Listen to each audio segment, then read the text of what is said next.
PF निकालने वालों के लिए बड़ी खबर है कि क्या पीएफ का नियम बदल गया है। तो सरकार ने पुरानी ईपीएफ स्कीम थी जो 1952 की, उसकी जगह ईपीएफ स्कीम 2026 को लागू कर दिया है। अब आप अपने पीएफ अकाउंट से अपनी मर्जी का सारा पैसा नहीं निकाल पाएंगे। नया नियम क्या है? अब से किसी भी तरह का पार्शियल विड्रॉल पर 25% अनिवार्य रूप से अपने खाते में रखना होगा। इसका मतलब है कि आप अपनी कुल राशि का सिर्फ 75% हिस्सा ही निकाल सकते हैं। इसको एक एग्जाम्पल से समझते हैं। जैसे कि मान लो कुल पीएफ बैलेंस 1 लाख रुपए है, तो उसमें 25,000 रुपए अनिवार्य रूप से खाते में ही रखना पड़ेगा और विड्रॉल का जो अमाउंट होगा वो सिर्फ 75,000 तक हो सकता है। यह नियम घर खरीदने, शादी, शिक्षा या बीमारी सभी तरह की निकासी पर लागू होगा। और आपके लिए इसमें क्या जरूरी है देखना, तो घबराइए मत। आपकी मंथली इन हैंड सैलरी या पीएफ कंट्रीब्यूशन पर इसका कोई असर नहीं पड़ेगा। सरकार का उद्देश्य है कि रिटायरमेंट के समय आपके पास पर्याप्त फंड सुरक्षित रहे। और इस नियम की सीमा की बात करें तो यह नियम केवल तभी तक काम आता है जब आप अपना पैसा एडवांस में निकालते हैं। और आपको क्या याद रखना है कि यह बदलाव आपकी भविष्य की आर्थिक सुरक्षा के लिए है। अगर आप अपने फंड की प्लानिंग कर रहे हैं तो 25% की इस अनिवार्य कटौती मतलब ये खाते में ही रखना पड़ेगा, तो इसको ध्यान में जरूर रखना। स्मॉल सेविंग स्कीम पर बड़ा अपडेट है।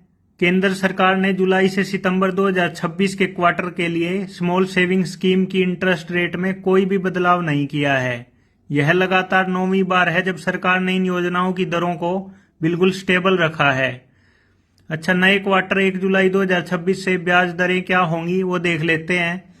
तो सुकन्या समृद्धि योजना में 8.2% एनुअल इंटरेस्ट रेट मिलेगा, सीनियर सिटीजन सेविंग में 8.2% ही, और नेशनल सेविंग सर्टिफिकेट में 7.7%, मंथली इनकम स्कीम में 7.4%, पब्लिक प्रोविडेंट फंड में 7.1% और किसान विकास पत्र में 7.5% मिलेगा। अच्छा, निवेशकों के लिए जरूरी बातें देख लेते हैं। तो पहला पॉइंट है फाइनेंशियल स्टेबिलिटी। सरकार के इस फैसले से निवेशकों को अपनी लॉन्ग टर्म इन्वेस्टमेंट प्लानिंग में कोई बदलाव करने की जरूरत नहीं है। और दूसरा है गारंटीड रिटर्न। ये सभी सरकारी योजनाएं रिस्क फ्री होती हैं, इसलिए आपके पैसे पर मिलने वाला रिटर्न पूरी तरह से सुरक्षित है। और कंसिस्टेंसी, दरों में स्थिरता का मतलब है कि अगर आप पीपीएफ या सुकन्या समृद्धि योजना जैसी स्कीम में इन्वेस्ट करते हैं तो आपको पहले की तरह ही फिक्स इनकम मिलती रहेगी। अच्छा, आपके लिए क्यों महत्वपूर्ण है? पहली बात तो है मार्केट वोलेटिलिटी।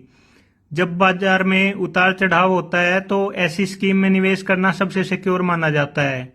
दूसरा, फाइनेंशियल गोल। अपनी फाइनेंशियल प्लानिंग और भविष्य के लिए लक्ष्यों को सुरक्षित रखने के लिए ये इंटरेस्ट रेट मददगार होते हैं। और कंसिस्टेंट ग्रोथ होती है इनमें। समय के साथ इन योजनाओं में मिलने वाला कंपाउंड इंटरेस्ट आपके फंड को बढ़ाने में बड़ी भूमिका निभाता है। तो अगर आप सेफ इन्वेस्टमेंट की तलाश में हैं तो ये स्कीम्स अभी भी सबसे बेहतरीन विकल्प हैं। अपनी फाइनेंशियल गोल्स को पूरा करने के लिए इन स्कीम में निवेश जारी रख सकते हैं और कंपाउंडिंग का पूरा फायदा उठा सकते हैं। ये वीडियो सिर्फ एजुकेशन पर्पज के लिए है ताकि आपकी फाइनेंशियल अवेयरनेस बढ़ सके। मोतीलाल ओसवाल का नया एनएफओ, क्या आपको इसमें निवेश करना चाहिए? मोतीलाल ओसवाल म्यूचुअल फंड ने अपना एक नया न्यू फंड ऑफर लॉन्च किया है जिसका नाम है Motilal Oswal Nifty mid cap 150 momentum 50 index fund. यह फंड उन निवेशकों के लिए है जो मिड कैप कंपनियों की ग्रोथ में हिस्सेदारी चाहते हैं। तो इसमें अगर इन्वेस्टमेंट स्ट्रेटेजी की बात करें तो ये मोमेंटम बेस्ड है। यह फंड मोमेंटम थीम पर आधारित है, यानी यह उन कंपनियों को चुनता है जिनके शेयर की कीमतों में तेजी का रुझान हो।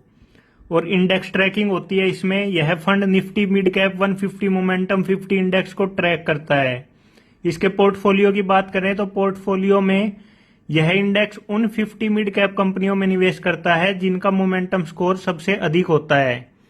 अच्छा, एनएफओ की मुख्य डिटेल्स की बात करें तो स्टार्टिंग डेट है 26 जून 2026, एंड डेट है 14 जुलाई 2026 और मिनिमम इन्वेस्टमेंट इसमें 500 रुपए की कर सकते हैं एसआईपी के जरिए। और इसके फंड मैनेजर स्वप्निल मैकर और राकेश सेट्टी हैं। अच्छा, एक्सपर्ट एडवाइस जो इसमें देखी जा सकती है वो यही है कि एक तो डाइवर्सिफिकेशन, इसमें अपनी पूरी सेविंग्स को केवल एक ही फंड में ना लगाएं, हमेशा अपने पोर्टफोलियो को डाइवर्सिफाई रखें। अच्छा, इन्वेस्टमेंट ओरिजिन की बात करें तो यह फंड लंबी अवधि के निवेश के लिए उपयुक्त माना जा सकता है और निवेश करने से पहले स्कीम इन्फॉर्मेशन डॉक्यूमेंट को ध्यान से पढ़ें।